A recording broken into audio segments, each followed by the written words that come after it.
If you thought the first arc of Feral was disturbing, you have no idea. This next section is more disturbing than Stray Dogs and cranks the horror factor up by 10. While the gang was mostly on the run before, in this arc they find themselves trapped in the hands of an enigmatic and unsettling cat lady. I don't want to spoil anything in the intro, but this is one of the creepiest scenarios I've seen in any recent horror comic, and somehow keeps getting more disturbing as the story unfolds. So prepare to get uncomfortable. This is the cat lady arc of Feral. Hello friends, this is Grief speaking, and today I'm covering more Feral, the disturbing cat-focused horror comic from the creator of Stray Dogs and featuring the same unassuming cartoonish art style. If you happen to miss part 1, you can check it out in the link below, and I'll do a really quick recap at the start to get everyone caught up, but I have to say, do not skip this arc. I wasn't exaggerating before. This has some really great horror moments that you cannot miss. As I said, I don't want to spoil too much, so let's get right into it. This is Feral Explained, the Cat Lady arc. Last time in Feral, a massive rabies outbreak hit Creek County, turning pets and wild animals into aggressive zombie-like creatures. Elsie, Patch, and Lord were taken by animal control but ended up stranded in the forest after their truck crashed. Patch gets scratched by an infected raccoon, slowly turning him, and the group runs into rabid foxes, wolves, and even other cats. Things get worse when they realize men in hazmat suits are hunting down anything on 4 legs. They meet another small house cat named Gigi and an outdoor cat named Jonas who guides and protects them, and eventually they make it back to their house. It's now abandoned, but they do discover their neighbor's dog, Petey, infected and locked in the basement. A fight breaks out and they manage to trap him outside, but right after, Patch reveals a dark secret. Years ago, Elsie led Lord into the woods and left him there. He was later found starving, bloody, and missing his tail, and he just hasn't been the same since. Lord didn't remember this and runs off in anger at the betrayal. At the same time, Patch finally turns from the infection. Jonas fights off Patch and saves the others, but in a shocking twist is shot by the hazmat crew. Elsie and Gigi escape to a barn where Gigi gives birth. It turns out she was pregnant the entire time. Meanwhile, Patch escapes the house, bleeding into the snow, which leads us directly into the new story arc, The Cat Lady.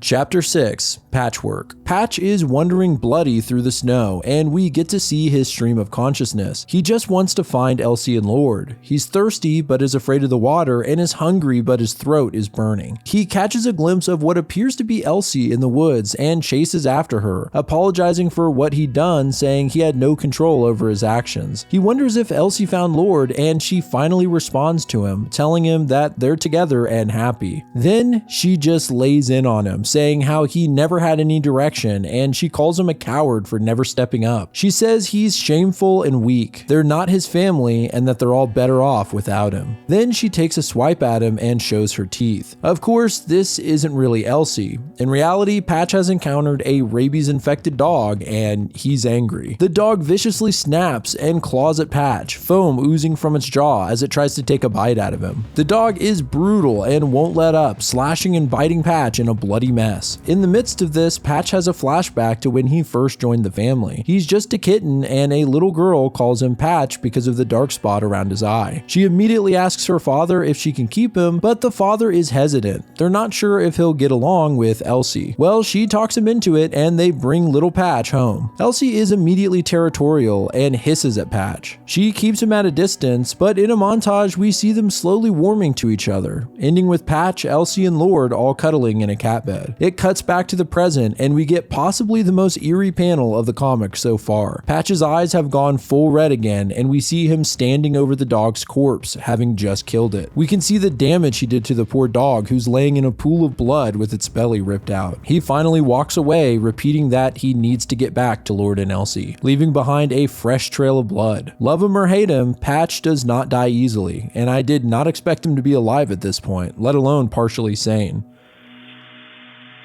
Chapter 7, Sheltered Cats. Out in the forest, Elsie stands on a tall branch, crying out for Lord. It's unclear how much time has passed, but it seems like it's been at least a month, since the kittens are older and can move around on their own. Speaking of which, we have Ash, Eleanor, and Milo. They're playing in the barn when Ash spots a rat and moves in to kill it. However, she sneezes, scaring it away, and it takes off out of the barn. The kittens aren't supposed to leave, but Ash can't help it and chases after the rodent despite the warnings of Eleanor. They chase the rat cat to a small pile of wood, and as they approach it, it suddenly bursts open and several rabies-infected rats jump out. It looks like the tables have turned. The kittens are terrified and don't want to get bitten, only because their mom would get mad. It seems like they have no idea what would actually happen if they got scratched or bitten. These disgusting rats are terrifying, but the idea of one of the kittens getting infected is making me very nervous. Elsie jumps in to save them, batting the little pests aside and urging the kids to get to the barn. They stop to try and defend themselves for a minute, but Elsie tells them to go and not look back.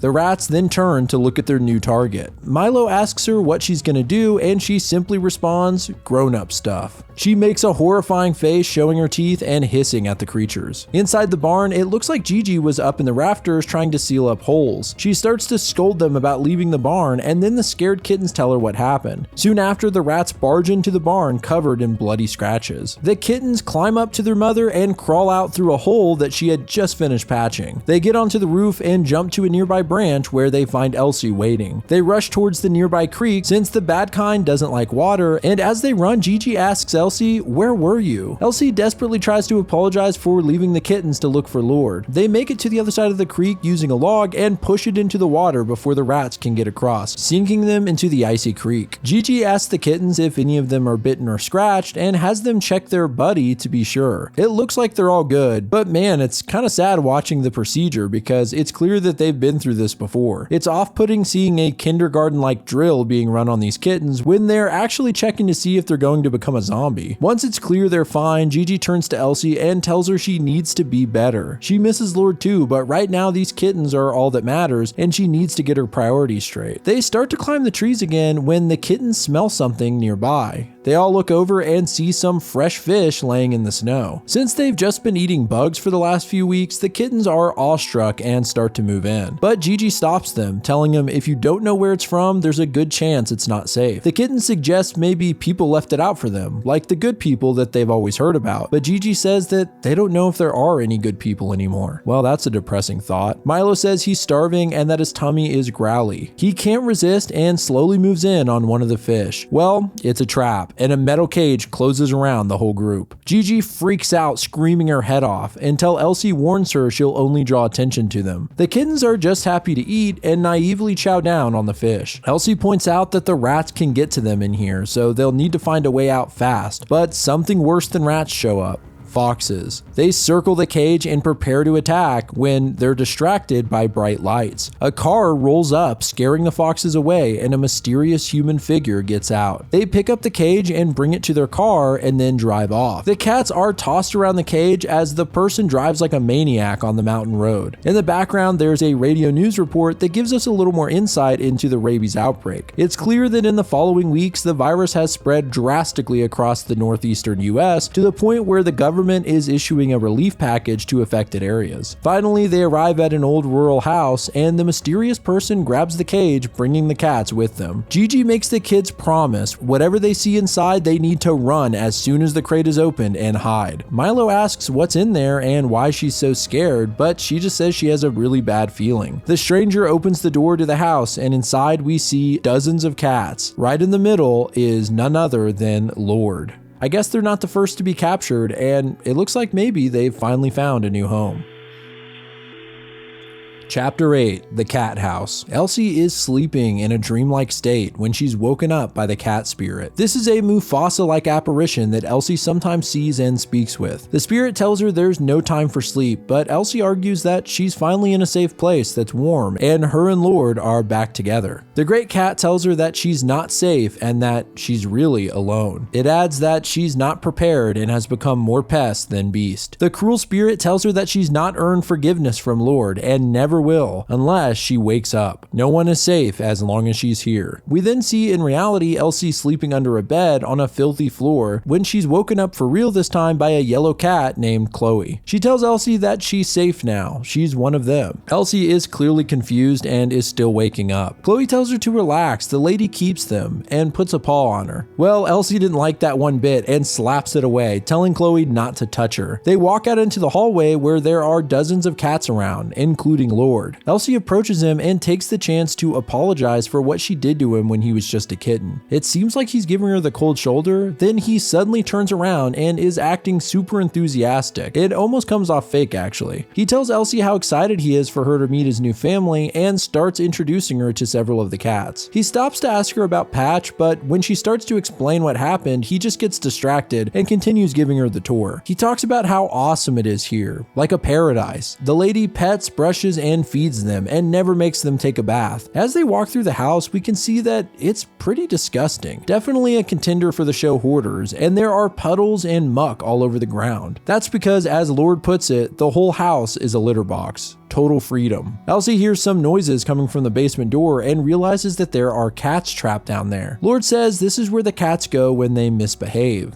That doesn't sound like freedom to Elsie. Is the lady gonna throw them in there too eventually? Gigi shows up and tells Elsie to calm down and not make too much noise. The lady here has rules. She found a safe place in a closet for her and the babies. Elsie has a bad feeling about this place and Gigi agrees. As they speak, the old woman shows up. Even without seeing her face, this lady is really creepy. She asks Gigi where her sweet little babies are, and the other cats around just repeat the phrase, "The lady keeps us," like a cult or something. Elsie runs to the closet to protect her kittens, and the old woman follows her. She says she just wants to pet the little guys, but when she reaches her hand out, Gigi goes mom mode and scratches her hand. The woman pulls her hand back and says, "Oh, you still have your claws. We can take care of those. We ought to put you with the cranky cats." The woman gets distracted all of a sudden and walks over to the kitchen to feed all the cats, and they follow behind her saying, "The lady feeds us." I don't know why, but this whole scenario is giving me Little Nightmare vibes. Elsie checks in with Gigi, who warns her not to get involved with this group. Something is very wrong here. Elsie asks if she can hide with her, and Gigi straight up says no way. She goes further by saying Elsie's energy is so stressful right now and she needs to keep her kids relaxed. Elsie walks back to the kitchen where the woman is just dumping cat food on the floor for the cats to chow on. We get a disgusting close-up of the cats eating and the old woman's bare feet standing in the slop. Pretty gross. Elsie just wanders through the house looking for a place to chill, but it's hard to find a spot that's not taken by another cat, or that hasn't been marked. She finds an old couch and thinks maybe she could claim a spot underneath it. But when she pulls up the couch skirt, she finds something utterly disturbing. The remains of a dead cat covered in hundreds of maggots. It's mostly skeleton at this point, but there's a pool of blood beneath it and scraps of flesh hanging off. Holy hell. Elsie panics and yells for Lord and the others. She tells them about the rotting cat under the couch, and Chloe is just super casual about the whole thing, saying, "You know what? I bet that's Emma. I wondered where she'd been." She says, "It's fine.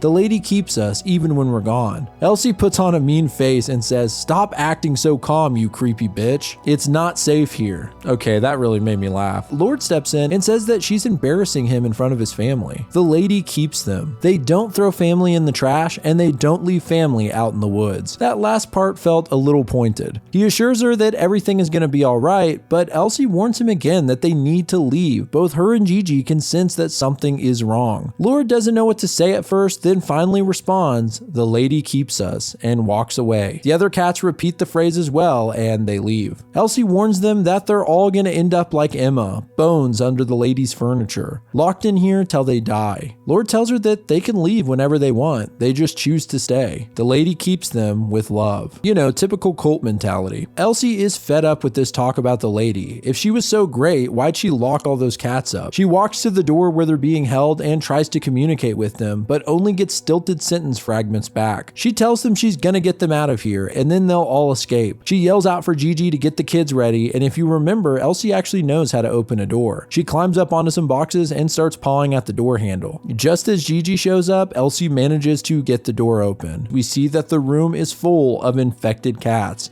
and they're hungry.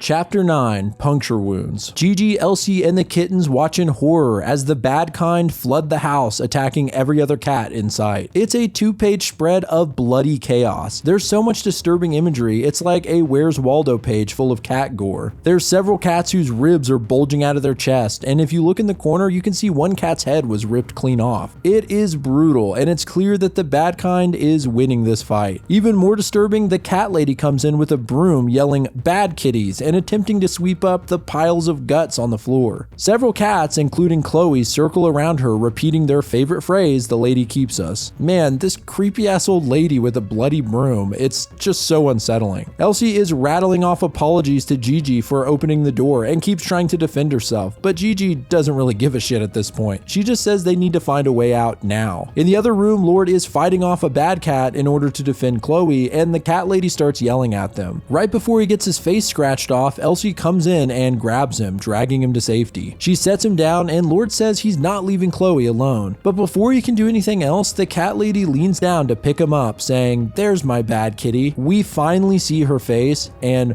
holy shit, she is an absolute horror show. It's easily the most outright scary image so far in this comic. She looks like a deadite from Evil Dead or something, and her eyes are glowing red, implying that she might have contracted the infection as well. She picks up Elsie too. I guess she thinks they were fighting and needs to punish them. She opens the basement door and chucks the two cats down the stairs. Chloe comes up behind her saying, "Do not despair, the lady's punishment is always just. If you survive the downstairs, you will feel peace. The lady knows what's best." As she speaks, however, the cat lady walks out of the basement and slams the door shut, locking Chloe in as well. I have to say, it's satisfying watching her panic after that little spiel she went on. She thinks there must be some reason the lady left her here, since the lady keeps them. Lord agrees, suggesting she's only hiding them from the bad kind since the lady keeps them safe. Elsie is so sick of the cult talk and tries to tell them that the lady is bad kind too. Chloe isn't having it, saying she knows nothing of the lady. The lady loves them and cares for them. Elsie replies that normal cats don't worship their people like this. They ignore them until they need something. They get pretty close to fighting when Lord tells them both to stop yelling. He thinks he found a way out through the cellar door in the back. Elsie says they can't leave without Gigi and the kids. Just then, the basement door opens up again and the old lady appears, saying "bad kitties" and holding a bag. Chloe starts running up to her gleefully, and Elsie tries to stop her, telling her that the lady is not what she thinks. Then we see what's in the bag the lady is holding. Ash, Eleanor, and Milo, the three kittens wondering where their mom is. Milo says that if a stranger ever tries to touch them, his mother told him what to do. He jumps out of the bag and bites the cat lady on the thumb. The little guy then crawls all up and down her legs trying to scratch her. It would be adorable if the situation wasn't so dark. The lady manages to snatch Milo in her hand, and at the same time, Gigi comes up behind her screaming, "Get your goddamn paws off," and slashing the old woman's heel. Oof, that looks painful as all hell. Unfortunately, this throws the lady off balance and sends her sailing down the stairs head first, along with all three kittens. It's almost like slow motion as the woman tumbles down the steps and the kittens fly through the air. Gigi and Elsie jump in, grabbing Eleanor and Ash, and the lady's body almost falls right on top of Chloe, but Lord grabs her by the scruff and drags her out of the way. Problem is, there's still one cat missing, Milo. After a moment of panic, they hear his tiny voice cry out from above. I guess he landed on top of the basement light. Okay, well, that's a sigh of relief, but there's a bigger problem. The old lady's body has fallen in front of the door leading to the way out. They're trapped down here. The chapter ends with the definition of the word toxoplasmosis, a parasite that infects felines and rodents and can be passed to humans through contact with cat feces. It's associated with a variety of neuropsychiatric and behavioral conditions, including a strong attachment to cats, as well as irritability, recklessness, confusion, and slowed reaction times. Right, so I guess the lady contracted this from stepping barefoot and all that cat shit. Ugh, I'm still really grossed out. Chapter 10, Starvation. We see the house sitting dark and eerie in the woods, and the words 2 days later. From under the basement door, we can hear the kittens' voices ring out about how hungry they are and how their tummy hurts. After a couple of days, they're all on the brink of starvation and have had no luck trying to move the cat lady's body from blocking the door. Meanwhile, Lord and Chloe have been trying their damnedest to get the basement door open at the top of the stairs. Gigi and the kittens try again to push the lady's body, while Elsie just stands there encouraging them. How come she's not helping? Gigi is clearly exhausted and starts to chew Elsie out, saying she doesn't know anything and that her instincts are flawed. She points out how Elsie didn't even know about Patch, and goes even further by bringing up what she did to Lord. She even states that Jonas is dead because of Elsie, and caps it all off by saying that everything is always her fault. Clearly, the hunger is getting to Gigi, not to mention watching her own three kittens starve. Gigi says that she can't let Elsie put her kids in danger anymore. She no longer gets to make decisions for the group. Elsie asks her what they're supposed to do next then, and Gigi shockingly declares that they must eat the cat lady. Wow, this is even darker than I thought. Seeing the old lady lying there in her underwear is already upsetting, but the prospect of eating her is... yikes. Chloe protests the idea, stating that the lady keeps them, but Gigi says they don't really have any other options. Her children are starving. Chloe argues some more, but Lord stops her, saying that this is how the lady will continue to keep them. Then he takes a bite out of her flesh. After munching for a moment, he tells them that it's not bad, she doesn't really taste like anything, and the rest of the cats join in. I really didn't expect this comic to get so sick. They all chow down, taking small bites from the woman's flesh in turn, and then, in a truly terrifying twist, the woman wakes up. Yeah, I guess she wasn't dead, but just unconscious. This image of her getting to her knees rivals our introduction to her as being the creepiest damn thing you've ever seen. Her mouth is dripping a greenish bile, and her legs have small chunks bitten out of them by the cats. It's utterly revolting. She stands to her feet, and that psycho Chloe is elated, shouting, "The lady has risen, the lady has risen." Great, now this cult has a resurrection story as well. The woman reaches out for them, but loses her footing and bashes her face on the wall. They all watch in horror as she stumbles around with blood gushing from her head, just saying "bad kitties" on repeat. Gigi looks at Elsie and says,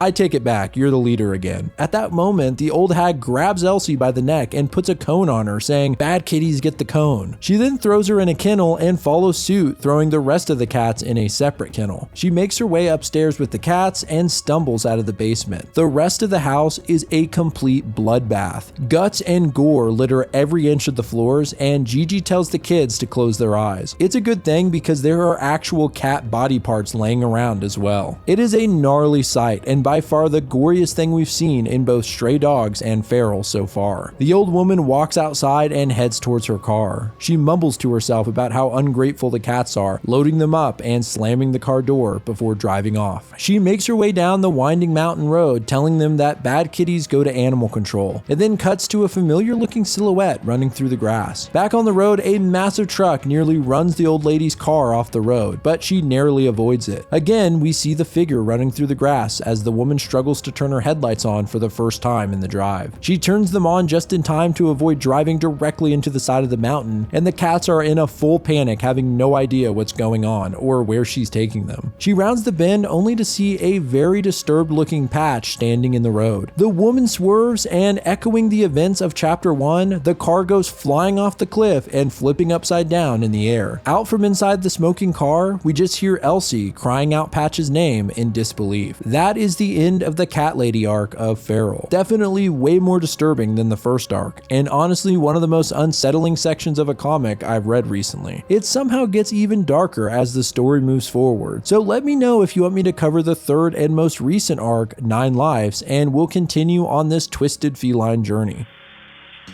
Shout out to Kill Me Katie as always for the intro and outro music, which is likely playing right now. If you want to see your art at the end of my videos, email me a submission to the address below with a name or social media handle, but I appreciate you guys watching at all. This is Grease speaking. Goodbye, friends. You win some, you lose some, and no one can tell you why.